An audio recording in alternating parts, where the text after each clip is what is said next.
there any motions that need to be made coming out of executive session? Yes, sir.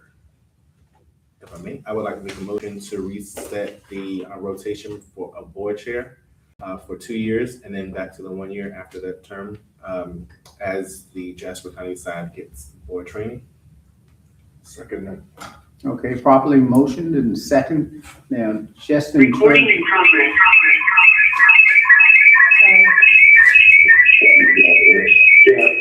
So if there's a delay in Jasper taking this year, then, and Beaufort continues for a second. Hello. Yes, who is that, Colonel Guy? No, that's, the people that are gonna be, the auditors that are gonna be presenting later. Okay. Then the recommendation implicit in what you're saying is Beaufort would get 2 years, Jasper would then get 2 years as chair. Yes. Okay, everybody clear? All right, been properly motioned and second. All in favor, raise your right hand and say aye. Aye. Okay, I think what's that, 5? Okay. All right, Would anyone like to nominate a new chair? please. Oh. The chair is coming from Beaufort, right? Right. Or vice chair? Vice Well, I think we have to nominate Oh, the we chair gotta and do the vice chair chair because first we're and changing then, it. okay. So the chair is coming, okay, but Yeah, we the chair nominate is- got to do become the chair, right? So you, Okay. I would nominate Richard Dyer as chair. Anybody gonna second? I'll second. Oh, you good, Caesar. Who second? Ms. Hazel. Okay, Ms. Hazel. All right, properly motioned and second. All right, did we vote? All in favor? Okay, all in favor, say aye. Aye. Aye. Okay, fine. and vice chair? I nominate Ms. Hazel. Second.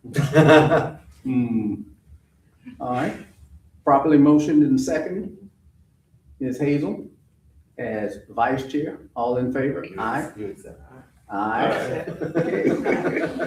Another 5-0. Perfect. And the last one is just a motion to approve the personnel recommendations from executive session. Okay, and so there were personnel recommendations. Dr. Lovecchio, can you speak to those or do we not need that? I don't believe we need it. Okay, but that's good. It's approval of the two hires for the positions. Okay, properly, is there a motion to approve the personnel? I offer a motion that we accept the recommendations presented by Dr. Lovecchio. Motion by Ms. Hazel and second by Mr. Lawyer. Yes. All in favor, say aye. Aye. Adopt, okay, all 5-0. All righty. What's next on the, okay, I think you're up, Pledge of allegiance. Pledge of Allegiance. Oh, yeah, okay.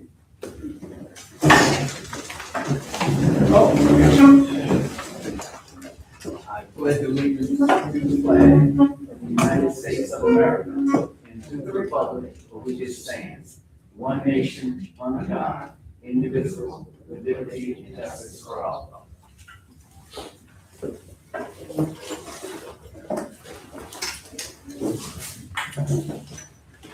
Thank you.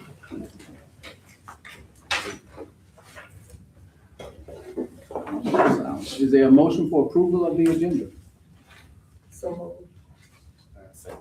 Properly motion by Ms. Hazel, second by Mr. Lawyer. All in favor, raise your right hand and say aye.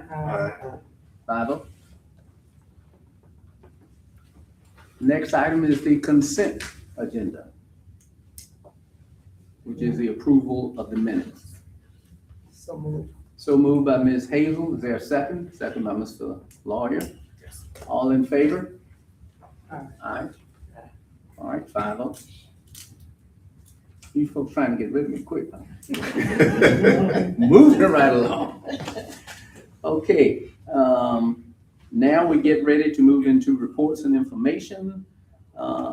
Vickery, Manley-Garvin. Is that Ms. Abar? Yes, sir. Thank you, ma'am. Thanks, everybody. We'll start with the FY25 audit report. We have Luke Vickery and Will Meredith. I think I can't see you guys joining us from Manley-Garvin. This is the second year that we've had Manley-Garvin for our audit, and they'll share their presentation on Zoom. And then I'll do the financials.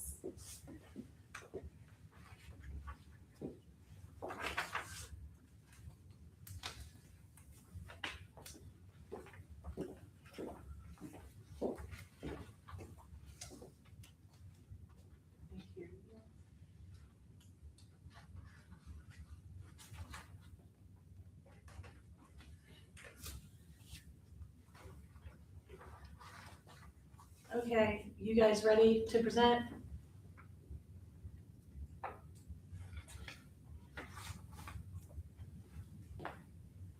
Okay, I'm not hearing you, Luke. You're muted. Oh, I'm on my phone. I was having a tech issue on the line. Give my computer. Give me just one moment. Okay, sounds good.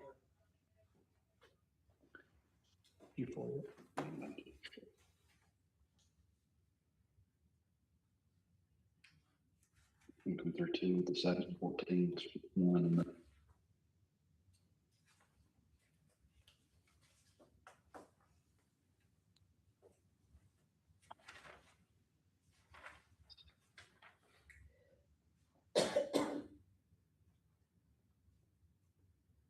All right. Apologies, guys. We are having a bit of tech issues. Our server kicked off mid waiting on the Zoom, so I do apologize. Can you guys hear us okay? Yes, we can hear you just fine.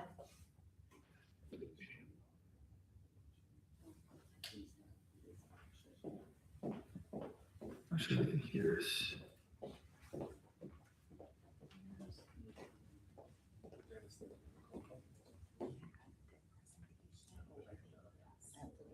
Okay. Luke, we have your presentation. If you Perfect. want us to show the presentation, Yes, ma'am. If you don't mind, that would be fantastic. and we can hear you just fine. Awesome. Wonderful. I'm still getting used to this. Presenting from a laptop is new for me. So usually I do it from my old computer setup. So I do apologize. Okay. Well, we're new to the little live stream thing too, so it's okay. Wonderful, wonderful. You guys have the PowerPoint. I was kind of just going to stick to PowerPoint. If you could pull that up, I can go off of that. If that's okay. Yeah. Are you Wonderful. able to see it now? Yes, ma'am. Okay, perfect. Yes, ma'am. So again, I appreciate the patience and apologize for the bit of disruption there. Tech issues always happen the worst time. But my name is Luke Vickery. I was a senior manager on this engagement that was conducted by Manley-Garvin. This is Will Meredith. He was the senior auditor on the engagement, helped lead the day today with the team. And so what we're pleased to present tonight is the audit for Beaufort-Jasper Academy for Excellence for the year ended June 30th, 2025. And so I will pause and take a moment. We issued this report under Manley-Garvin. As you see, that was the CPA firm that you hired to conduct this audit report. Subsequent to this issuing the report, in December, we merged with a larger firm called UHY. So we are now part of UHY. Going forward, your audit will be conducted by UHY. It'll still be Will and myself and the rest of our audit team out of the Greenwood, South Carolina office. But it'll just be a new firm, new logo, new head. But if we go down to the next slide here, it'd be fantastic. Wonderful, wonderful. So what we're pleased to present tonight is we issued an unmodified opinion over the financial statements for the year ended June 30th, 2025. That means as board members in your capacity, you can pick this audit report up and you can make decisions about the entity using these financial statements. Materiality, meaning we believe they're materially correct. We don't audit every single penny. If we did, we'd be with Katie and Michael and their team throughout the year. And so materiality is inherent in any audit report. But what we're pleased to present is an unmodified opinion. That means you can, again, pick these numbers up, make decisions. They are clean, the highest opinion we can issue as your external auditors. We issued our opinion on November the 18th. 2025. The audit was required to be issued by the state of South Carolina by December the 1st, so well before that deadline. And I will mention in just a moment, it's a little later. We're trying to get that earlier in November, but we had a new accounting standard this year that slowed things down just a little bit, just getting our arms around the implementation of it. And so I'll talk about that just in a moment. But as you can see, detailed below is the results of the year ended for Beaufort-Jasper Academy School for Excellence. So our general fund increased by about $181,000. Our special revenue funds were basically flat, which is no surprise. That money comes in restricted for specific purposes, and then we pay it out according to the purposes. So we expect that to basically break even, hit zero every year. So no concern there. That is normal. That's what you would expect in a special revenue fund. And then lastly, again, no surprise there. Our capital projects fund increased by $2 million. That's related to the big events that you guys are about to embark on. So no surprise there. I know that's fully expected. But again, issued our report November the 18th, which is well before the deadline, and a highest opinion we can issue over the financial statements as of June 30th, 2025. And then if we can go down to the next slide a moment. Wonderful. This is the general fund budget versus actual. Again, this is really shouldn't shock you at all. I know you guys are looking very frequently at the financial statements, but as you can see, our general fund increased by about $181,000 for ending general fund balance of $827,093. Nothing really out of line with the budget.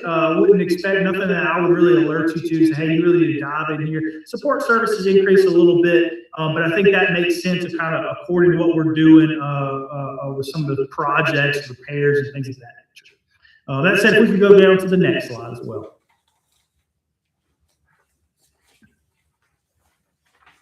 Wonderful. This is the 5-year analysis. This is what I do for all my school districts and charter schools. And so basically what this does, it looks like your general fund over the last 5 years. And so as you can see at the bottom, our general fund started back in 2021, about 4 months of unassigned fund balance, and it decreased, and now it's starting to kind of increase again. And so why I think this is important is because, and I use this illustration often, and I want you to hear what I'm saying and not what I'm not saying.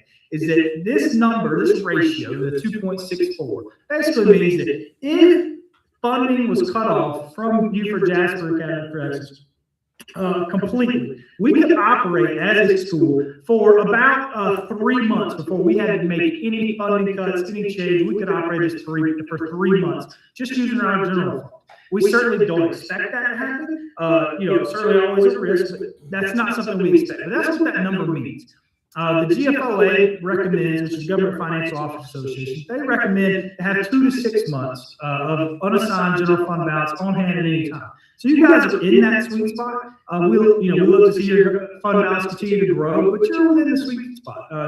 We, as auditors, we're conservative. We always like to see a higher fund balance than not. Just given the wild nature of funding can sway based on things outside our control. And so we always like to see a little bit more fund balance, but you're within that range of 2 to 6 months. And so again, just looking at the ratio as that's kind of waned and then it grew again. So I think that's an excellent thing to point out for you as a board. That said, that is the financial statements. I will speak to a bit again this year. If we could actually, could you pull up the audit report? Would you mind doing that? Is that possible real quick?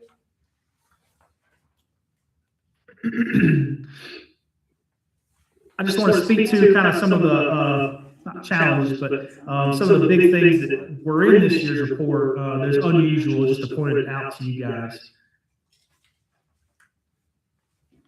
I don't think the audit report was in the slideshow, so I don't think we have the. Okay, well, if it's all right, I'd like just to speak to it briefly. But this year, if you look at the audit report, specifically on the statement, it's called the statement of activities, you'll see that there was a restatement this year. I want to be very clear because when people hear the word restatement, they inherently think that something was wrong and had to be corrected. And I'll be very clear that is not what occurred here. Restatements also occur when you adopt a new accounting policy. And so this year, all governments were required to evaluate a new accounting standard called GASB 101. And so what we had to do is we had to spend a lot of time understanding sick leave and PTO and vacations policies about the entity and how they were recorded and how they had been used over the last few years, and figure out a liability related to that, again, as required by the government accounting standards. And so that took a little time for us to get our arms around. Going forward, since we already have our arms around it, I don't anticipate it to be an issue at all. It'll still be a liability. But what we had to do is we had to basically determine what the liability was as of January 1st, 2024, and that's what that restatement is. And then we had to include the liability as of June 30th, 2025.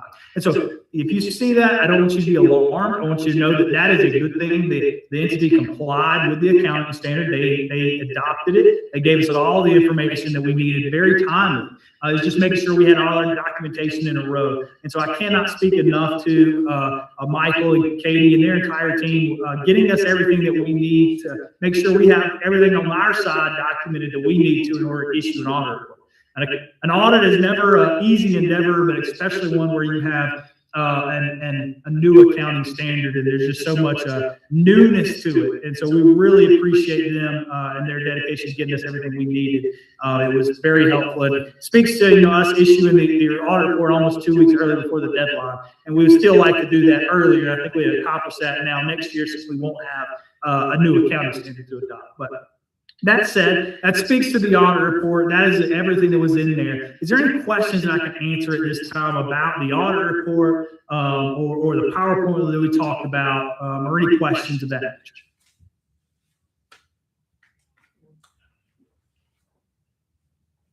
I like to, as a member of the public now, I'd like to highlight the page that shows the fund balance at year end. And I'd like to compliment ACE and the financial support that has been given and the expertise, because when you look, it was at a depth of 1.34. And look at how it has grown over the last 3 years. That does not happen by accident. You are presenting a product that people want to come and learn under, and the financial discipline has been very precise. So Dr. Lovecchio and the whole team, the finance team, everybody involved, thanks for growing this aspect of this organization. And that's very comforting to see. And I'll go back into my public.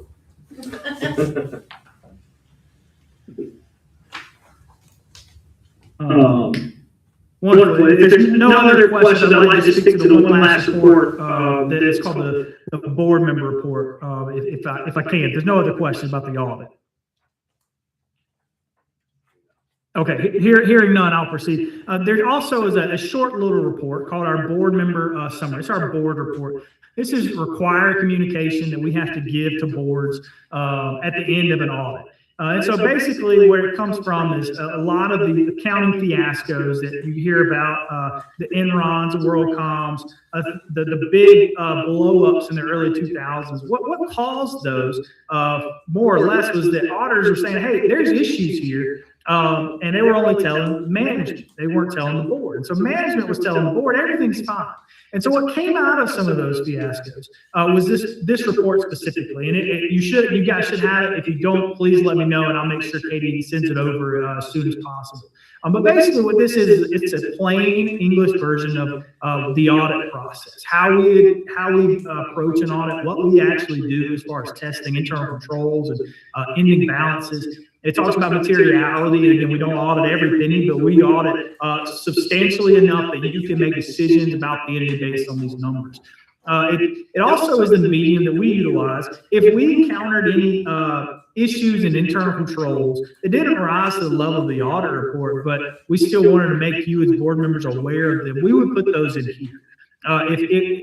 That said, there are none of those. That if there were any big journal entries that we had to make, that we found the management had made an error, we had to put those in. We would put those in this report. That said, there are none of those. But this is the medium that we utilize to really communicate with the board, to put a final product together. Say, hey, the audit includes all these things, all these major things. But if there's anything minor we wanted to make you aware of, over the course of the audit, we would use this report. That said, that there's nothing that I would really draw your attention to. I would encourage you to read it just because I think it's exceptionally good explaining the audit process and how we approach a risk-based audit. But additionally, first and lastly, is it has my direct contact information, and Josh Garvin, who served as the shareholder on this engagement this year, has our direct, it has our old email addresses, but those will still be forwarded to our new email addresses, and our current direct lines, and those are still active. And as board members, if you guys have any questions or you have concerns during the year, you are more than welcome to contact us at your convenience. We will come back before the board and discuss any topics, anything that we want to navigate, especially with the capital projects activity you guys have. More than happy to make time now. It's much easier to handle questions on the front end rather than the back end. And so if there's anything of that nature, please feel free to reach out to us, and we're more than happy to make time as needed. So that concludes the presentation for the audit report. But if there's any lasting questions, I'm more than happy to take.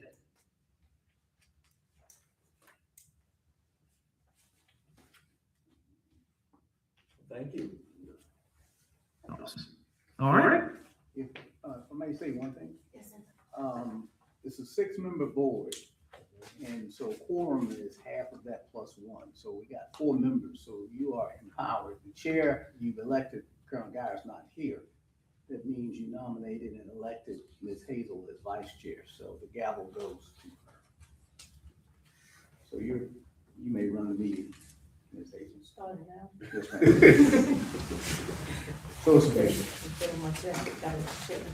Let's see, go back to my agenda. Let's see. Well, we've just heard the audit report, and I have a lot of information, and we have a lot of information that we will be reading through, and, maybe there's a possibility of a follow-up question maybe at the next meeting that we could, good. All right, thank you. Well, thank you. Yes, ma'am. If you have any follow-up questions, you can submit those via email, or we can come back before the board and answer them. Again, anytime, you can just reach out to us. Yes, ma'am. All right, thank you so much. Yes, ma'am. Thank you so much. All right, well, Tim, Yes, ma'am. as your vice chair, we will continue. And as always, we are a team, so we are going to be working together. We're going to make it work. Teamwork makes the dream work. Now we are down to, now he just did the financial audit. So now we have the budget update. I think, did you do that? I'll do it real quick. Nicole? Yes, ma'am. Okay. Okay. I just also wanted to say, I work at, kind of like as the liaison between the school and the auditors. I've been the accountant for ACE for 4 years, but Antoinette, the campus finance specialist here, is such an integral part of that. So they've done a great job of really moving from paper to everything in the system and being good financial stewards here at the school. And she's a really important piece of that too. So I just wanted to make sure that we let her know that she's doing a great job too. For the second quarter financial summary of this fiscal year, you should have a 1-page report. As of the date of this report, December 31st, we've received 50% of local revenues, which we are 50% through the school year. So that's exactly where we should be. We're still continuing to arrange for electronic tuition payments. The expenditures are at 43% of the budget. So just under 50% for where we are for the school year. And as of the end of December, the general fund balance is currently $1,106,457 and 27% of the budget. Did you have any questions about the second quarter summary? Okay. Thank you. Okay. Thank you so much. So we have heard the budget update. Very good update. Everything seems to be in healthy order. Yes, Financially, that's great. Is there a motion for for us to accept the report coming from Ms. Abar? You, Ms. Abar? Or you, Yes, ma'am, I'm Miss Abar. We didn't have an action item tonight. Oh, okay. So we don't need to vote. Okay, all right, thank you. Then this. Dr. Lovecchio, we're gonna go into you. Sure. The director's report. Thank you. Okay, next one. First thing, I have two action items that need voting. One is our traditional overnight field trip to Skills USA. We usually are ahead of the game with Skills USA. We had booked our hotel, we had booked our transportation, and then they changed the dates and divided it into 4 different dates. So it wasn't ideal, but we're making it work. The hotel's been accommodating and so forth. So we have overnight field trips on these 4 dates, and they're different competitions. So for instance, this is the automotive and auto collision. That's at the Greenville Tech.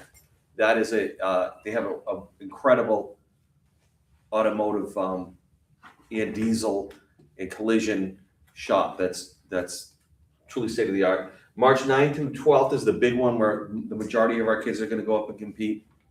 March 15th and 16th is cosmetology, barbering, and nails, and they moved that date because they're now going to hold that at Paul Mitchell School has offered that, so all the schools will be competing there. And last, we have March 27th and 28th, and that is our welding competition. So the board traditionally votes on approval for overnight field trips, and I am asking for your vote to approve that.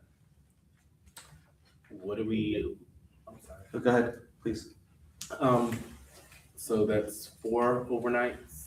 More than, well, yes, 4 different overnights. This used to really be 1 or 2, but because they would always usually do the welding differently, because they moved it to the South Carolina State Fairgrounds.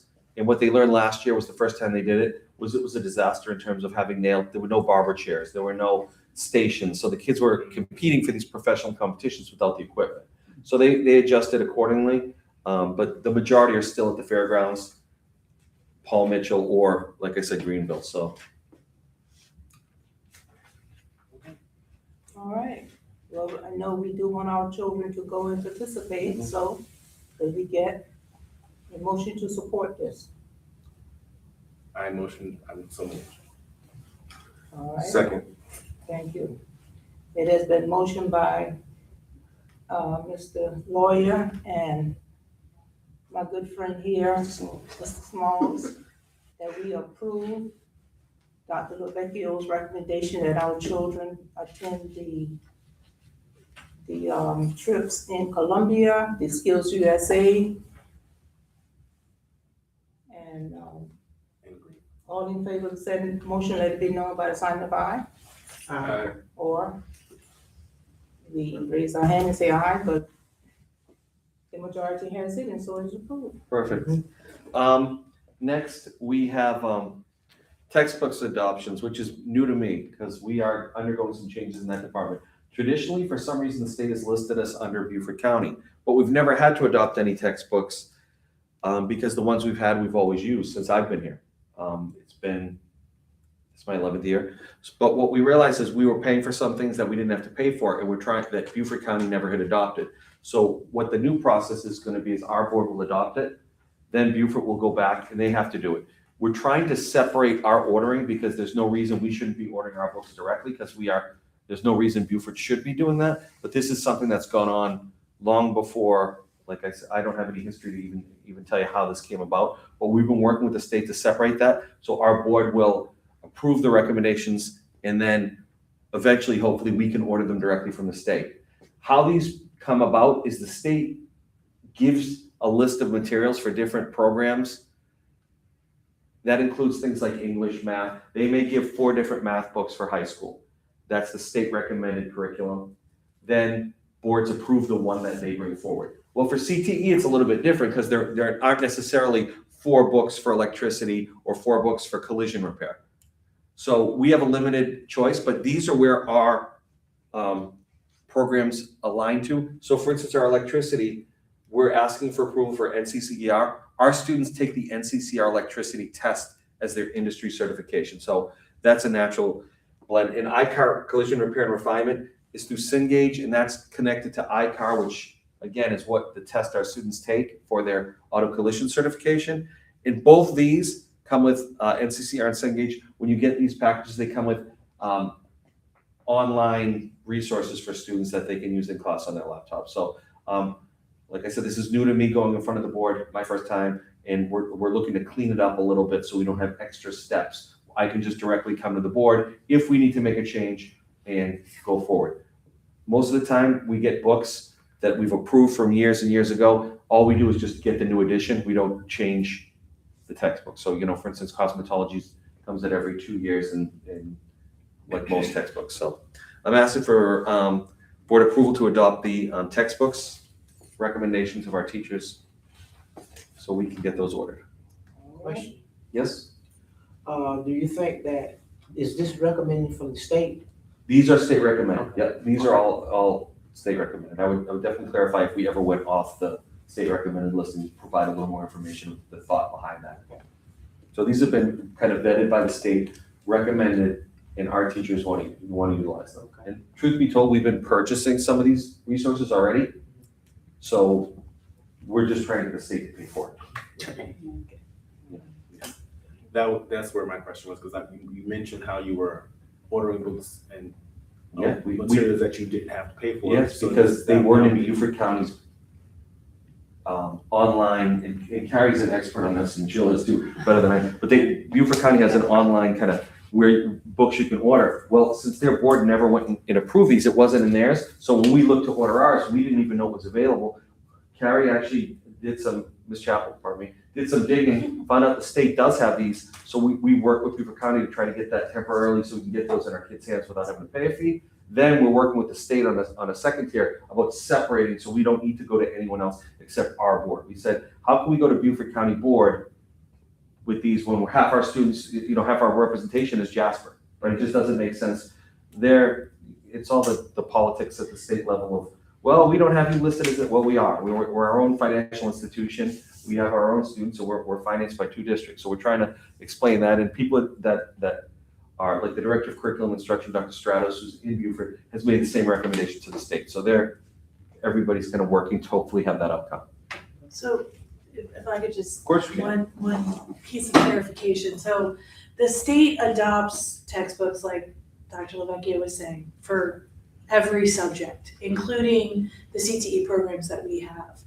And a lot of times they do select multiple different textbooks or instructional materials for different courses. And then each district is asked to select from the state's list and say, okay, this is the text that we want the students in our district to use. And then the boards at each district approve those lists. And then that's the only text that those schools can order in that district, okay? So electricity and auto collision are not offered in any Beaufort County School District school. So Beaufort County School District did not approve any textbooks for these subject areas. So now we, because the state has us listed under Beaufort County, we're not able to order them from the state. And so we're asking for your approval for these particular courses because we can't order them because Beaufort County hasn't adopted them, okay? So like Dr. Lovecchio said, we're trying to separate everything so that we can do this for all of our courses and we can select our texts based on the classes that we offer. But right now, electricity and auto collision are the ones we need, okay? Does that help clarify? Yes. But yeah, these are all state adopted materials. You can tell that she's much more articulate because I'm still confused by this whole thing. There's a whole lot of. I come from like Massachusetts where we didn't have like state textbooks. The school paid for the textbooks and that's how we got them. There wasn't, then the school owned them until they need to buy new ones, So this is a little different down here and I'm still learning that phase. But we do need board approval if you'd be so kind to to move forward. And what we'll do is we'll share that with Dr. Stratus and Beaufort, get that on their list so we can get it in our kids' hands while we continue to, hopefully the next group board or one after that, I'll have better news about us separating our textbook ordering. Any other questions for Dr. Lovecchio? Okay, at this time, we get a motion for this, please. I move to have, Dr. Vickery and his staff order adopt the textbooks that is up there. I second. All right, it has been moved by Mr. Smalls and second by Mr. Lawyer that we approve the textbook adoptions for ACE. Yes. Yes. All in favor of the said motion, let it be known by showing your hand and sign of aye. Aye. The ayes have it, so it is ordered. Thank you, thank you. The more we can have states pay for this, the better, because you guys know how much those textbooks cost now. It's not, it'll free up a little bit of money. Thank you. Here's our numbers for our new students in the spring that just started. We are at 181 total students, 150 for our new. We still have our barbering and cosmetology students returning at this time. This is a breakdown by Beaufort-Jasper County. Okay, Jasper has about 22%, which is consistent with what they've had. And Beaufort is at 78%. I broke it down by school. And to be honest with you, this cohort's almost flipped since last cohort in Jasper, because last cohort we had much more from Ridgeland than we did from Hardyville. And for some reason this time it's flipped over. One of the things that I'm most proud of is this so far. 95% of our kids have been showing up. We've had 2 days of over 97% attendance, which essentially is 2 students absent.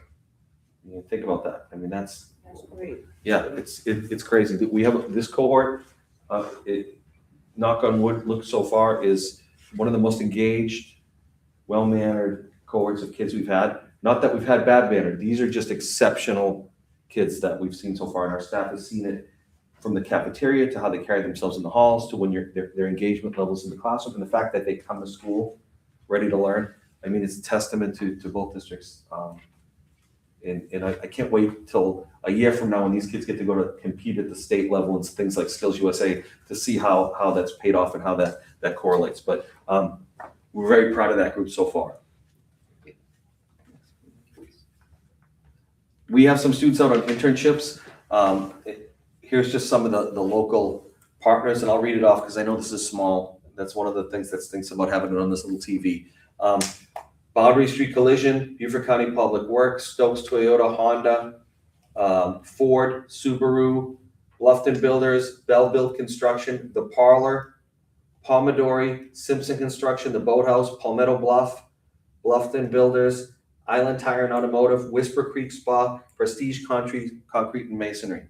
So what this is when the students leave us, the students that completed our programs last December, they go back to their feeder school. So what they do is their feeder schools, they generally will take 2 classes in the morning and then leave to go to work to have a paid internship in an area that aligns with their program they had here. So while they're at their feeder school, we oversee the internship for those 2 blocks. Some of them may be working right after school. Some of them may be working at night.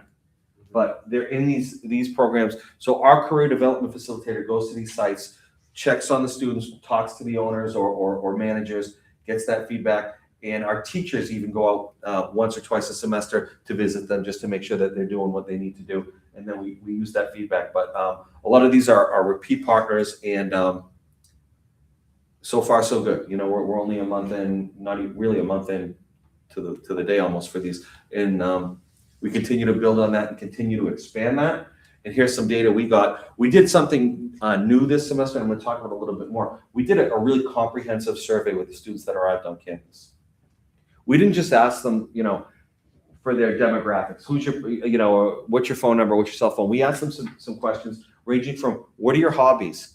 What are your goals? Did you have siblings or family members that went to ACE? To kind of try to connect it a little bit more. And some of the feedback and data we got, I'm going to share because it's really helping us with our goal for postgraduate placement. But we really described what work-based learning was, because we felt like last year when we had a survey just said, are you interested in work-based learning? and it said about 66% had no. Well, we explained work-based learning is when you graduate, from ACE's perspective, there's a bunch of work-based learning from the state. But the way we do it is really, do you want to go off and do an internship? And here's what it looks like. So we have 66% said yes, only 4% said no, and 30% said maybe. So what we're going to do, our next step is having our career development facilitator look at the students who are on campus now scheduled for when they go back a year from now. Meaning that if I have to go back to my feeder school and I have 4 classes I have to take for graduation, I'm not going to probably do an internship because I need to focus on those 4 classes to get my diploma, because diploma trumps everything, right? But if I have 2 classes I need to take, or 1, or a lot of our kids have none because they've already completed them, especially there's a high percentage of dual enrollment students we have, then we can target those students and know right off the bat, these are kids we want to focus on in terms of the internships. So it helps us deliver. Then the other students, we can help look at for jobs once they graduate and get that diploma in hand. So we're taking a more targeted approach at how we go about this with the goal of increasing the number of students we have, identifying them earlier, and partnering them up earlier so that we can find businesses in their area, so they don't have to commute too far, or, they're leaving high school, you don't want them driving from, Ridgeland all the way down to Hilton Head for an internship unless it's something that's truly valuable to them and has long-term potential for them. So those are things we're working on. And here's just some of the data, and I found this really interesting just from the students, because what I've seen is a shift since I've started about the amount of our students who are really interested in four-year colleges. And I've mentioned it to the board at various stages, but I've never really had the data beyond just my own discussions. But we have about 34 of our kids want to continue in a four-year college and university. 18% are looking at a trade or technical school. Another 15% are a two-year community college, right? So there you have 30, 50, 65, some give or take percent that want to continue their education, which is powerful for a career set to have that data. 11 enter the workforce, 10% undecided, 8% military, and then 2% want to start with an apprenticeship, which we didn't really clearly define apprenticeship, and it's something we're working on because they're becoming more and more common in South Carolina. But what this tells us, and what this is going to help our guidance counselor and career development facilitator target is, okay, what of the four-year colleges or trade schools and community colleges, what do they offer our students that relate to their programs here if that's where they want to continue? So I just mentioned Greenville Tech. They have a wonderful diesel program, and we have students that want diesel. That's an up and coming, especially in this area because we have ports, we have Work on my truck. yeah, and that's true. You can't find mechanics, am I right, Mr. Swell? Yeah. And the other thing is, I mean, a lot of warehouses are popping up in Jasper, right? You get the ports and 95, right? So there's a need in this area. But it helps us find these things, say, okay, well, let's have a representative come down. Let's do targeted tours to these places. Or let's at least present the students the options, right? Hey, you want to go to Greenville Tech? This is great. You get an associate's degree. What's the value of getting an associate's degree versus learning on the job, or getting an apprenticeship where you're paid and learn, right? And they have to make these decisions on their own with their parents and so forth. But we need to present a menu of options to the students based on their needs and expand what we're offering, because kids are willing to travel these days a lot more than they were. And they also need to know, does Greenville Tech have housing? Does, what is if they're looking out of state at Savannah Tech, do they need to pay in-state or out-of-state tuition? Do they have housing? You have to take all these things into consideration before you go for something. And we're really trying to put that menu together for the students so they have those options and their parents are aware of them too. Because it's not just workforce right now. It could be workforce while you're getting paid to go to school, right? And it's we just want to find something that works for them, their goals, works for their financial situation, ultimately, and something that they're aware of. Because like I said, there's not a lot of information that we have now on hand that was tailored towards this data. And here's another thing. Do they have an up-to-date resume? 32% said no, 31% yes, but it needs work. No, but I plan to create one, and yes, it's updated. Well, our English classes have been working on that in the past 2 weeks. And they've also been working on getting every student connected with a LinkedIn account, as I've mentioned in the past. So our students are all going to have LinkedIn accounts that connect to ACE. I tell them that they're welcome to connect with me since it's a professional social media forum. And we're going to be training our teachers to get them pages if they're interested, so the students can connect with them. And what that helps us with is, hey, here's a business person that just called me last week. Well, I don't have students that are graduating now, so I have to go back into the vault of finding some students that had already completed here if they're interested, and we'll have that connection where we can contact them in a professional network, not on Instagram, not on Facebook, but something that's recognized in the corporate world and is taking off in education. On the flip side of that too is we have to do a follow-up report, which means we have to report data to the state of what our students are doing a year later. And rather than bothering them, if they keep their LinkedIn page updated, we can just log on there, find their name, and then get that data from them without even picking up a phone within minutes. So we're looking at ways that this is going to really take off and help our students and give them a professional presence. Some kids are taking headshots next week, but professional, so when their names are Googled, the first thing that pops up is their LinkedIn page, right? And it gives them a brand and an online presence that other students won't have.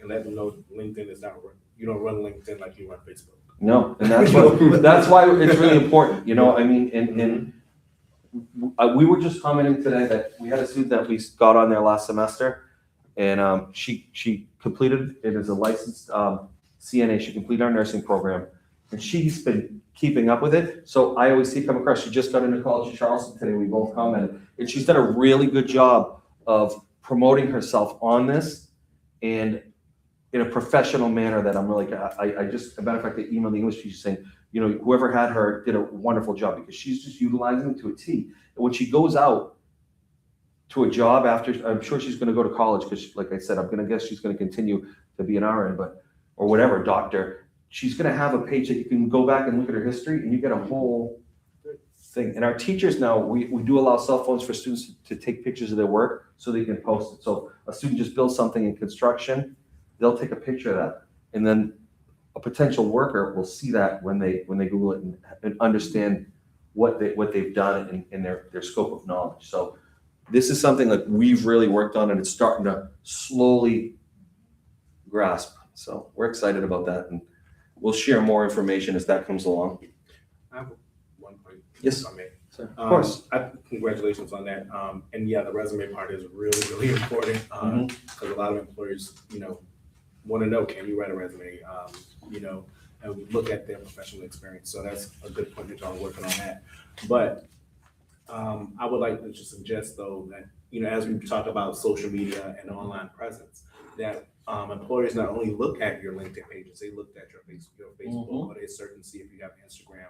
So our students might want to be conscious of what they're posting on their other platforms, you know, so that, you know, when someone does look up that LinkedIn, that, you know, they may go look for Facebook and see what kind of content you post on there, and when they consider you for employment.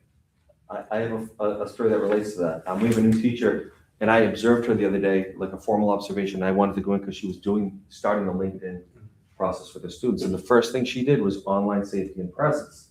And it was really interesting because she talked about her own experience. She said, if you look up my social media, go ahead, the ones you guys have access to, look at it. I encourage you. It's all about me wanting to be an English teacher before and now being an English teacher.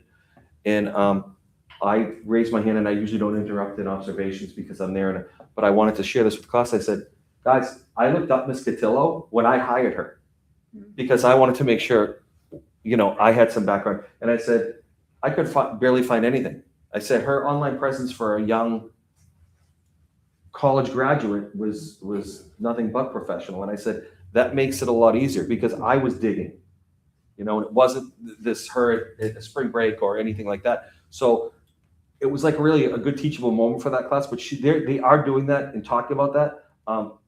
And as a parent, I know it's difficult for these kids to understand that, right? They don't understand. They want to share information. There's a lot of adults do too, right? We live in a society of sharing and oversharing, but when you don't have that maturity level emotionally or cognitively, you overshare, right? You put out things that you shouldn't put out, or a picture that you think will get likes or impress somebody that I'm holding something I shouldn't, or doing something I shouldn't, and it's not good because it's there. And no matter what you delete it, it may still pop up when you least expect it or want it, you know? Yeah. So we are trying that. We can do a better job on that for sure. And I'm hoping that other schools are too, because it is, like I said, when I asked you for the approval to hire those two people, I mean, first thing I do, Google, check AI, check and see what I can come up with to make sure I do my due diligence. So I'm not, if I'm gonna get burned, I wanna get burned knowing I gave my all, not didn't use every resource I had, you know? Our recruiting. This is kind of our timeline, and I mentioned it before at our last meeting, but I wrote it down. In November, we met with every 10th grade student at every high school except Bluffton High. And they usually do it on their own. We've had that tradition since I've started. We now got interest forms. So we gave every student interest form and they gave them back. We had 635 students interested in ACE from all the feeder schools, not including Bluffton. Now, if we had Bluffton, I would guess that would be 750 because of the size of the school. Okay, that's the most we've ever had. So what we're doing now is this. The other day, 2 weeks ago, we put our application live. We have our new counselor, Mr. Melton, and what he did was he turned our whole application process digital. So the students apply, the counselor's aware. We can write immediately, he pulls the data, absences, attendance, grades, and then they had to write like a little statement, nothing more than a couple sentences of why they're interested. So what we do is then we're starting to gather that data. So far, in the 2 weeks, we have 116 applications. Now, last year we got about 400. Now, based on those numbers, we're ahead of the game, and we should be because of the interest level. The good thing is a lot of schools haven't started their IGP process for 10th graders, and that's where the counselor meets with each 10th grader individually and outlines what their course is going to be like the next 2 years, and that's when the majority of kids will enroll. So I think only a couple have started in Beaufort, and neither high school started in Jasper. So once those meetings start, the numbers are going to start going really fast. We also are taking these 635 students, and tomorrow or at the latest next week, Monday, we're going to email every parent with a little bit blurb like your student was interested in ACE. Here's a little video. We have a promotional video that's about a year old, not even, I would think, months old. And then here's how to enroll. See your counselor. Here's an online application link. So we're going to start getting some of those through that information.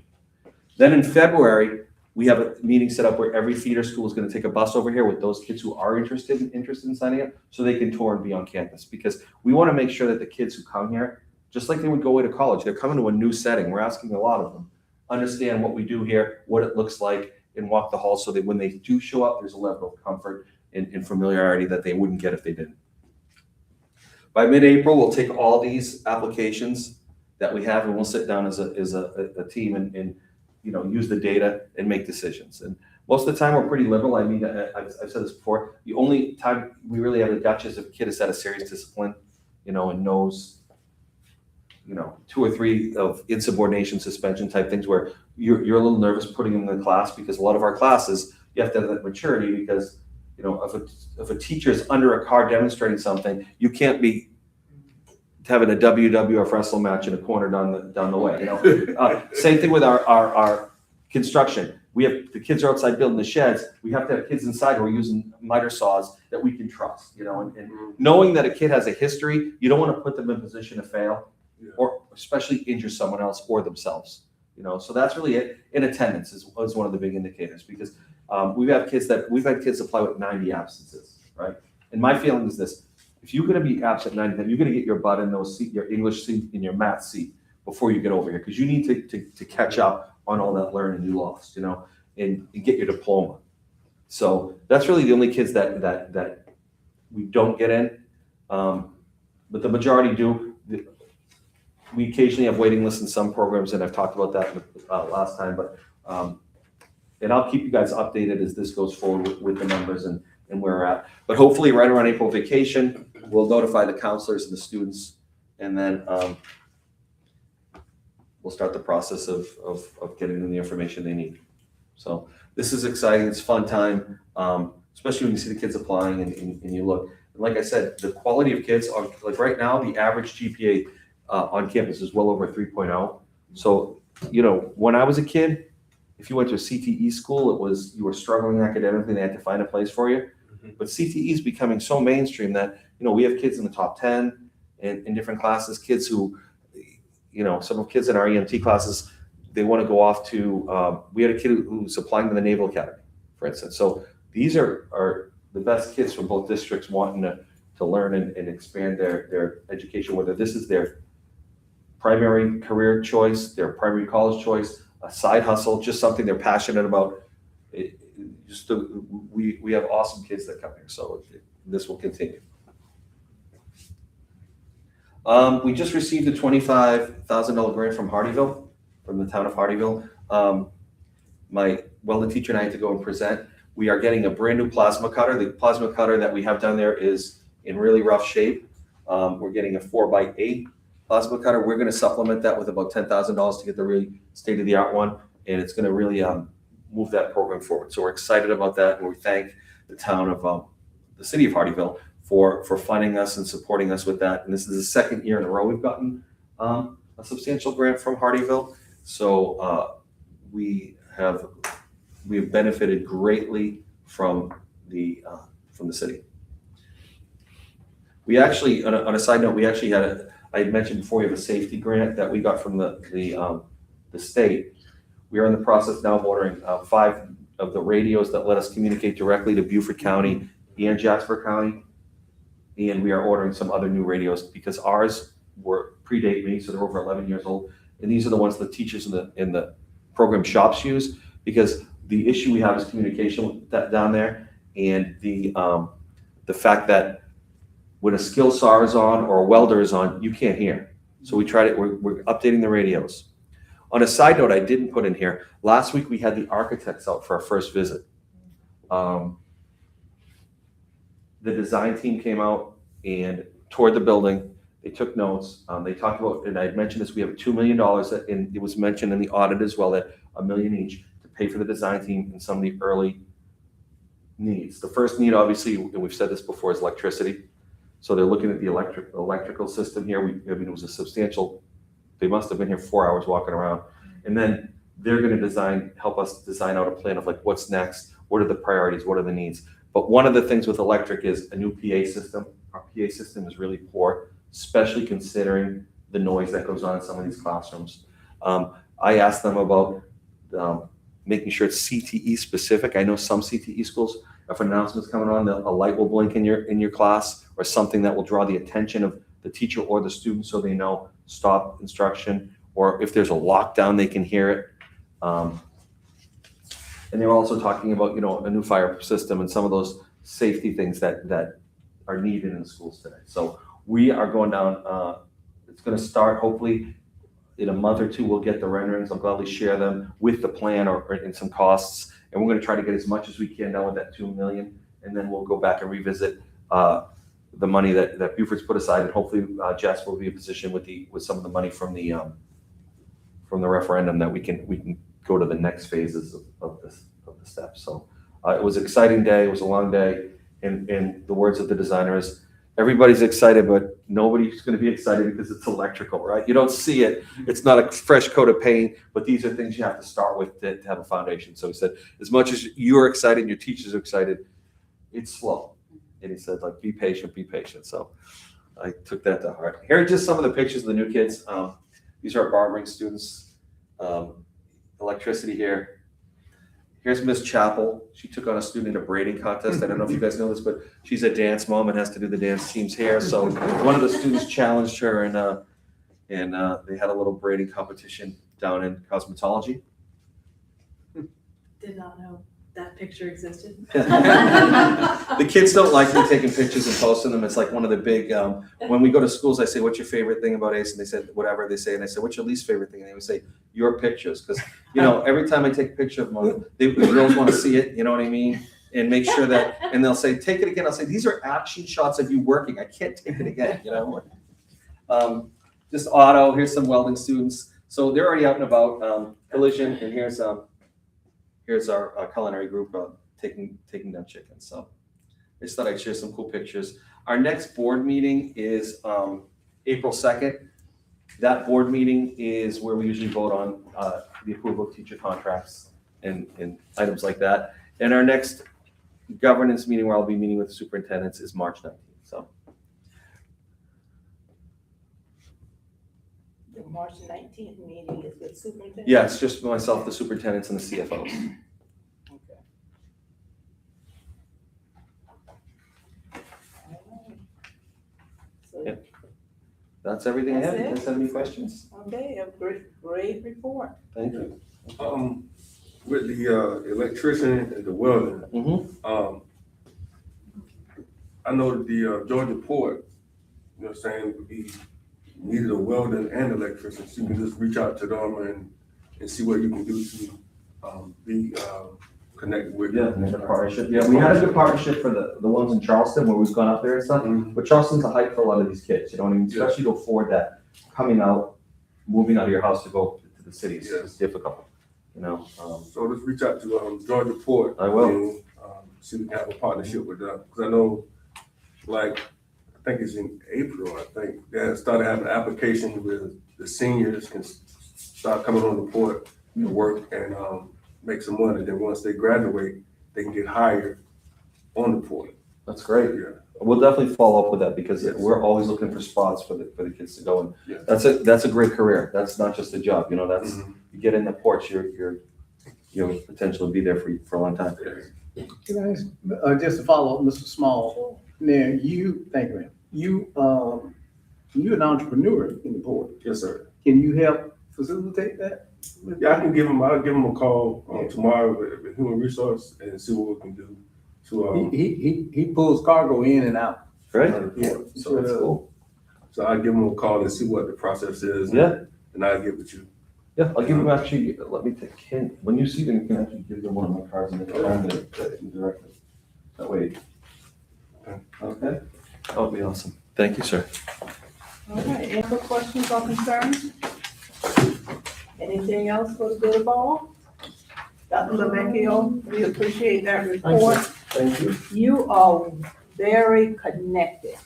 You are connected to your students, your staff, to the communities, Thank you. and that is a great thing. That is, that's one of the things that makes a school not good, but great.